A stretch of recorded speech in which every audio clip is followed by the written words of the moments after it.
예, 안녕하십니까. 예, 이 윤석열의 그 이해할 수 없는 이 전쟁 선포로 이 나라가 굉장히 어수선한데, 근데 사실은 지금 이, 이 윤석열의 이 막말 거짓말보다 지금 이 심각한 게 지금 환율 주가 지금 오늘도 지금 뭐 거의 초토화되고 있거든요. 이게 조금만 지속되면은 이게 실질적으로 이제 이 서민 중산층 자영업자의 통장을 정말 직격탄을 날릴 상황인데 정말 큰일입니다. 큰일이에요. 근데 뭐 어차피 윤석열이라는 인간에 대한 이제 기대는 다 버려야 되니까 뭐 어쩔 수 없이 그 저 인간이 걸어온 싸움을 우리가 맞붙어가지고 맞싸워서 끌어내는 거 말고는 정말 다른 답이 하나도 없어요. 뜯어고치어서 쓸 수 있는 상황이 아닌 겁니다. 이거는 이런 정말 미친 수준의 싸움도 자기가 검사 시절에 워낙 많은 조작 날조를 해왔기 때문에 그냥 자기는 어려움이 닥치면 무조건 조작 날조 사기로 돌파하는 게 습관이 돼 있거든요. 다른 거를 할 줄 아는 게 없어요. 그러니까 지금 다들 이상하잖아. 이 싸움 이거 붙으면 윤석열이 이거 패퇴할 텐데 왜 싸움 붙냐? 늘 그랬으니까. 늘 사기와 거짓으로만 인생의 그 어려운 부분들을 해결해 왔으니까. 지금도 사기와 조작으로 가겠다는 거 아니에요. 그리고 저 간신배들 줄 세워가지고 그렇게 평생 살았는데 어떡하겠습니까? 다른 방법을 모르는데. 진실투쟁이라는 게 그냥 갑자기 할 수 있는 게 아니에요. 사기와 거짓도 습관이고요. 진실투쟁도 습관이에요. 어려움이 닥쳤을 때 진실로 돌파하는 거 그거 계속 해온 사람만 할 수 있는 거고 어려움 닥치면 사기쳐서 도망가는 거 그거 다 해온 놈만 하는 거거든요. 아, 이 말이 나오다 보니까 맞아, 내가 요거 먼저 하나. 어, 내가 오늘도 이거 보면서 내가 참 어이가 없었는데 이준석 진실을 말할 때가 가장 위험한 것이라 그러는데 이준석이가 지금까지 정치 10년 하면서 진실 말한 적이 있었나? 어? 이준석이가? 남들이 다 하얗다 그러는 거 이준석이가 저건 검은 게 맞다 해가지고 소수파로서 정말 진실 가지고 싸운 적 있었냐고 한 번이라도. 자, 개고기 신군부 이런 건 진실 문제가 아니고 이건 자기 주관적 발언이고 왜 주관적 의견과 발언 가지고 징계를 하느냐 이렇게 시비 거는 거고 이건 진실 추진과 전혀 관계없는 거잖아요. 근데 진실을 말할 때가 가장 위험한 것. 이 정두원 의원님은 얘기했다고 뭐 내가 돌아가신 분이어서 제가 참 조심스럽긴 하지만 뭐 저도 잘 아는 사람이니까 말씀드리면은 정두원 의원이 진실투쟁한 적이 한 번도 없어요.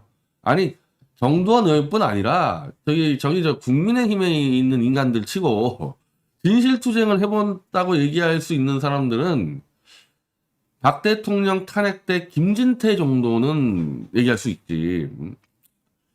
그리고 박대출 의원 정도 얘기할 수 있을 텐데 오늘 보니까 저 MBC 탄압에 앞장섰던데 물론 뭐 본인이 MBC 출신이니까 그럴 수 있다 쳐도 내 진실투쟁 개념의 입장에서는 오늘 박대출 의원이 MBC 탄압에 앞잡이 쓴 거는 본인이 진실투쟁한 것도 다 까먹는 수준의 정말 어마어마한 실정을 저지른 건데 어쨌든 뭐 김진태 의원이나 뭐 그런 정도 빼고는 진실투쟁이라는 데와 이 국민의힘은 관계가 없는 거죠. 그리고 그 김진태 의원도 하다 중단했죠.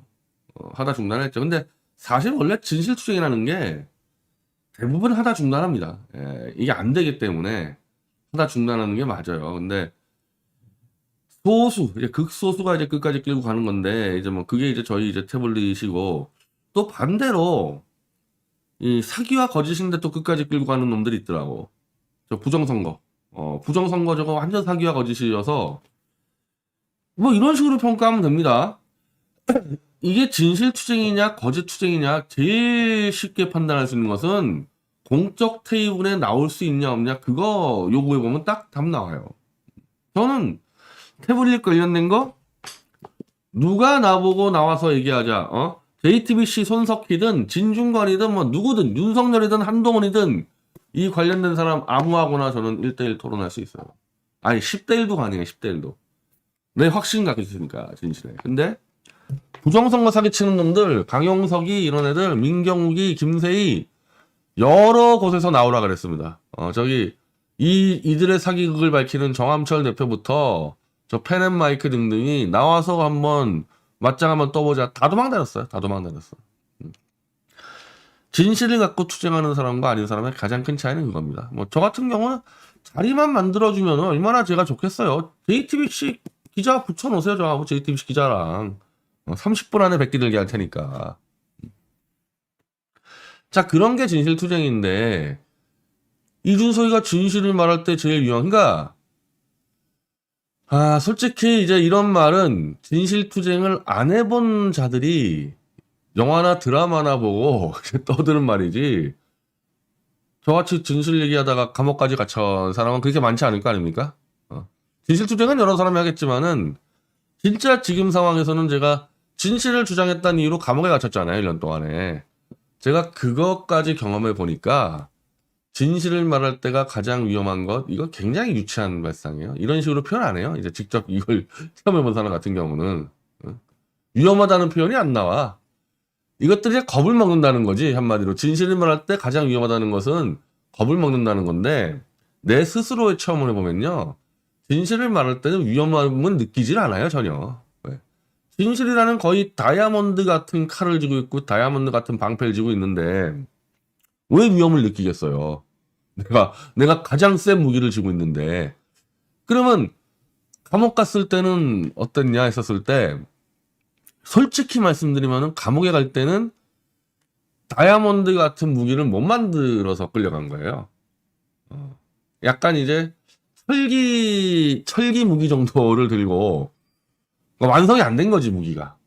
근데 그때는 어쩔 수가 없는 게, 제가 구속이 되면서 이제 검찰이 숨겨왔던 태블릿 자료들을 우리가 받을 수 있었기 때문에 무기를 만들었기 때문에, 그 전에는 제가 자료가 없었기 때문에 무기를 못 만들었으니까 감옥 갈 때 어떤 생각이었냐면은, 내가 틀렸을 수도 있을 텐데, 이런 불안감이 있었던 거예요. 내가 틀렸을 수도 있었을 텐데, 이거 혹시라도 이거 틀리면 큰일 나는데, 그런 생각을 했었고, 감옥에서 이제 검찰이 그동안 숨겨왔던 자료들을 제가 받아보면서 한 3개월 정도 이제 분석하면서 우리는 이제 100% 확신하게 된 거죠. 이거 조작 맞구나. 확신하구나. 그래서 그때 100% 진실을 확신했을 때는 내가 감옥에 있을 때도 휴양지에서 휴가를 즐기는 느낌이었다니까요. 위험하니 뭐 불안하니 이런 거 하나도 없고 휴양지에서 휴가 즐기는 느낌으로 1년 동안 놀고 왔다니까. 그래서 지금 더 세게 얘기하잖아. 지금 그 조작 주범들이 한 놈은 대통령, 한 놈은 법무장관 됐는데 내가 그 놈들 막 가잖아. 그래서 이거 진보나 좌쪽에서는 저 변희재 무슨 뒤에 빼겠는 거 아니냐. 어떻게 저렇게 얘기할 수 있냐. 다이아몬드 무기를 쥐고 있기 때문에 그래요. 저놈들 내 앞에서 꼼짝 못할 거 내가 알고 있으니까. 그래서 진실을 말할 때가 가장 위험한 것이라는 것은 진실 투쟁을 한 번도 안 해본 놈들이 영화나 드라마 보고 하는 말들이지, 해본 사람은 진실을 말할 때가 가장 안전하다는 걸 알아. 이런 무식한 것들. 무식하다기보다는 진실도 안 해본 놈들이 뭘 진실을 말할 때. 지금 이준석과 윤석열의 싸움은 진실투쟁과 전혀 관계없습니다. 만약에 이게 진실투쟁이려고 그러면요, 이준석이가 바이든이라고 외쳤어야 돼. 그랬으면 진실투쟁 되지. 그것도 난이도 제일 쉬운 수준의 진실투쟁이지. 바이든 확 질러면은 왜 바이든이라고 말을 못하게 하냐, 무슨 난리면이냐. 이준석이 무서워서 그 말도 못하잖아. 바이든이나 말도 못하잖아 지금, 무서워가지고. 무슨 진실투쟁이야 그게. 그러니 이런 작자가, 내가 이걸 이준석한테 책을 주려고 줬어요. 내가 준다고 했을 때 뭐 서로 얘기하고 줬는데, 아마 이준석은 이거 무서워서 이 책 못 읽어볼 거야. 왜? 이게 맞을까봐. 이 책 읽으면 이게 맞으면 이거 어떡합니까? 무서워서 책을 못 읽어볼 거라고. 즉, 진실을 마주보는 걸 제일 두려워하는 놈들이에요. 저런 놈들은. 이 태블릿 진실이 맞으면 이준석 정계 은퇴거든. 탄핵에 앞잡이 노릇하는 자들 중에서 이준석이는 공신 5인방 안에 들어가요. 오히려 유승민보다도 이준석이가 더 앞서. 당대표 이정현을 단식으로 끌어내려버렸기 때문에. 물론 사건과 증거를 조작 날조한 윤석열과 한동훈이가 최고고, 그 바로 다음이 이준석이야. 그리고 조직을 모아준 김무성이고, 유승민은 약간 제가 볼 땐 뒤야, 뒤. 별로 한 거 없어, 유승민은. 그러니 탄핵 주범 이준석이는 이 태블릿 PC 밝혀지면 끝장날 거 아닙니까? 무서워서 진실을 마주를 못해, 걔네들은.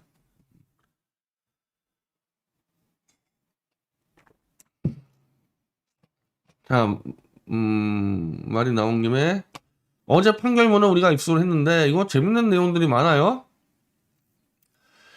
자, 여기 대해서 오히려 우리 쪽 이 독자들이 오해나 좀 불안해하는 부분이 있는데, 야, 이렇게 되면은 법적으로 태블릿은 최소한권으로 인정된 거 아니냐, 이런 오해들이 있는데, 이건 뭐냐면 검찰이 주장하고 법원이 인정된 그것만 갖고 얘기한 거야. 우리는 지금까지 우리가 최소한 게 아니라고 했던 얘기들은 아직까지 공적으로 올라간 적이 없어요. 왜냐하면 최서원 재판에서는 최서원은 민간인이기 때문에 공무상 기밀 누설죄가 태블릿 PC가 증거가 되는데, 태블릿에 들어있었던 청와대 문건이라는 게 그건 박근혜 대통령과 정호성 공직에 있는 자를 처벌하는 거지, 그걸 받은 민간인은 관계없다. 그래서 이 태블릿 PC를 최서원이 검증할 수 없도록 한마디로 사기를 친 거지, 저것들이, 윤석열이가. 그러다 보니까 최순실, 최서원은 태블릿 내 거 아니라고 뭐 항변하고 뭐고 그 자체가 그 재판에서 의미가 없었던 거예요. 그냥 검찰이 박근혜 대통령 재판에다가 그리고 정호성 재판에다가 올려놓은 지들이 마음대로 조작 날조한 증거만 갖고, 또 어용 판사가 그냥 최서원 거 맞아요 찍은 거야. 그럼 우리가 이번에 재판 건 거는 니네들이 조작한 내용 그대로 결론을 니네가 내렸으니까 최서원 거라고, 그럼 최서원한테 돌려줘라. 그러므로 우리가 밝혀낸 최서원 게 아니라는 무수한 증거, 검찰이 조작한 무수한 증거는 이번 재판에 당연히 우리가 제출을 안 했죠. 거의 제출하겠어요. 윤석열이와 한동훈이가 조작한 증거만 갖고 우리는 그것만 갖고 한 거예요. 니네가 조작해서 최선 거로 만들어 놨으니 최선 돌려줘라. 그리고 이제 이거를 받았으니까 여기서 이제 우리가 또 새로운 증거들을 만들어서 그동안에 잡아놓은 조작 증거, 최선이 아니란 증거와 함께 왕창 잡아서 이제 윤석열이 한동훈을 때려 죽이겠다는 거 아닙니까? 그거에 대해서 불안하실 필요 없는 거고, 이번에 판결문에 윤석열이가 태블릿은 최선거로 인정했다, 이걸 굉장히 중요한 근거로 내세웠어요. 난 좀 판사가 약간의 좀 이 윤석열을 좀 별로 싫어하는 판사가 아닐까 생각이 들 정도인데, 자, 이 윤석열이가 이거 중앙지검장 때 결정적으로 이것이 최순실 것이라고 검찰이 판단한 이유는 정호성과 최순실 사이에 휴대폰 문자에서 지금 보내드립니다라고 하는 게 있고, 다시 받았다라고 하는 문자가 있는데, 그 사이 이 태블릿 PC를 통해 문서가 이메일로 넘어갑니다. 그런 것으로 봤을 때 이게 최순실 씨가 사용한 것이 아니냐. 요런 윤석열의 발언. 이제 이자가 이제 중앙지검장 때 국회에 나와서 공식적으로 최서원의 근거를 얘기한 거고, 지금 이런 작자가 대통령 됐기 때문에 판사 입장에서는 윤석열이 그런가 최서원 거라고 인정했으면은 그건 공식적으로 인정된 거니까 최서원에 넘겨줘라. 그거에 굉장히 중요한 판단으로 이렇게 근거로 이렇게 들은 겁니다. 한마디로 최서원 거로 날조 조작하는 데 있어서 윤석열이가 제2 태블릿 PC는 말할 것도 없고, 그거는 처음 입수할 때부터 전부 다 윤석열이가 조작한 거고, 검찰에서 조작이 시작돼서 윤석열이가 받아온 이 제1 태블릿 PC, JTBC 것도 윤석열이가 조작에 큰 책임이 있다. 그래서 태블릿 조작이 밝혀지는 순간에 윤석열이는 교도소 가야 돼요. 끌려 내려옵니다. 이건 100%. 그래서 1심 판결문 지금 다 올라와 있어요, 여기.